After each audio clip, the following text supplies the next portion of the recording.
السلام عليكم ورحمة الله وبركاته متابعين مطبخ ست الحبايب.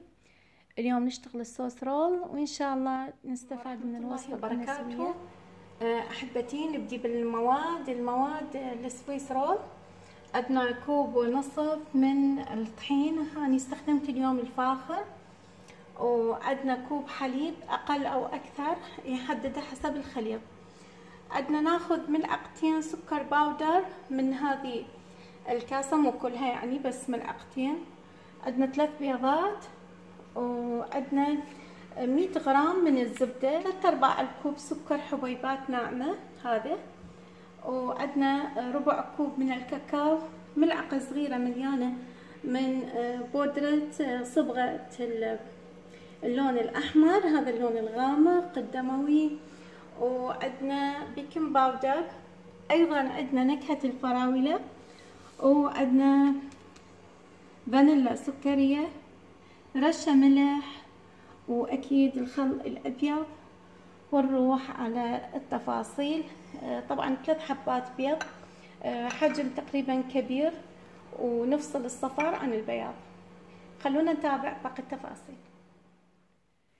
الوصفة نفصل الصفار عن البياض، والبيض يكون بحرارة المطبخ، طلعي قبل الليلة، ورشة ملح على بياض البيض، إضافة إلى الخل الأبيض ملعقة طعام.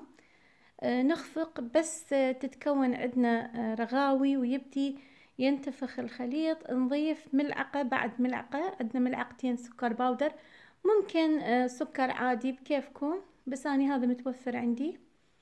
نجي إلى أصفر البيض مع السكر مع الزبدة، نخلط حوالي 5 دقائق أو 6 لحين ذوبان السكر، يعني تخلوه يذوب.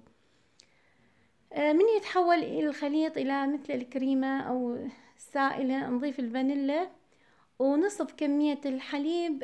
الحليب هنا يتحكم حبايبي، يتحكمون بنوع الطحين، فلذلك أضيف وجبة، وبعدين إذا احتاجت أضيف الثانية.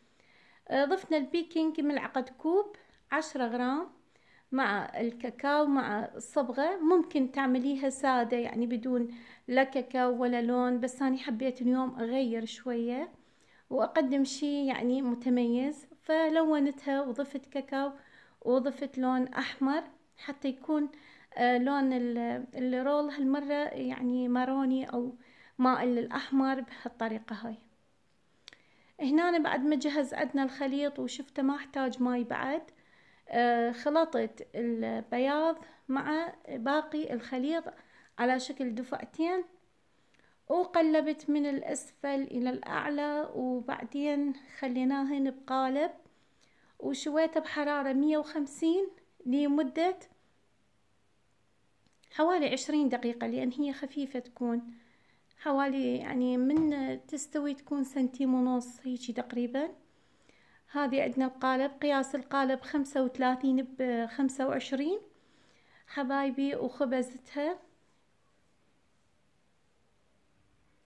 حبايبي هذه كانت طلب من أحد عضوات جروبنا، جروب العراقيات لتعليم الكيك والمعجنات. أتمنى الانضمام للجروب، الجروب حديث، وإن شاء الله تلقوني هناك متواجدة وأجيب على كل أسئلتكم وعلى طلباتكم أيضا.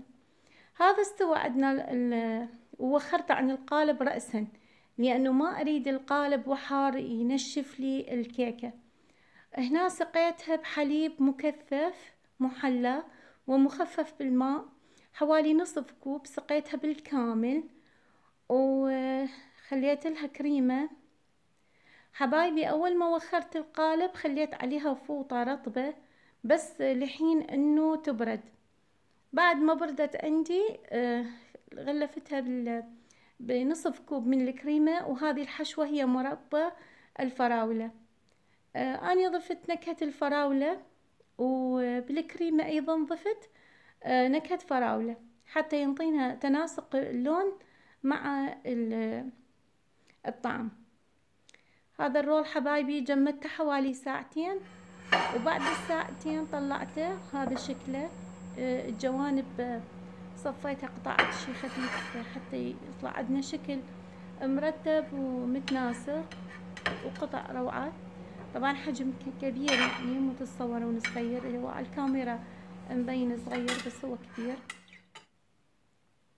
هذا هنا انطيته شكل، مجرد شكل. انتوا حبيتوا تغلفوها بالكامل بالكريمة او بالمروار، يعني هذا شيء تابع لكم، بس اني هيجي مجرد شكل حتى يعني طريقة تقديم. تمام. وهنا شوي مروار خطوط لان لونها غامق بالمروار الابيض، وعندي المروار الفراولة. وهذا شكله النهائي، وقليل من الفستق الحلبي. ويا رب الصحة والهنا والعافية لكم ولعوائلكم. وحبايبي لا تنسوني من اللايك والاشتراك، ودمتم في امان الله وحفظه.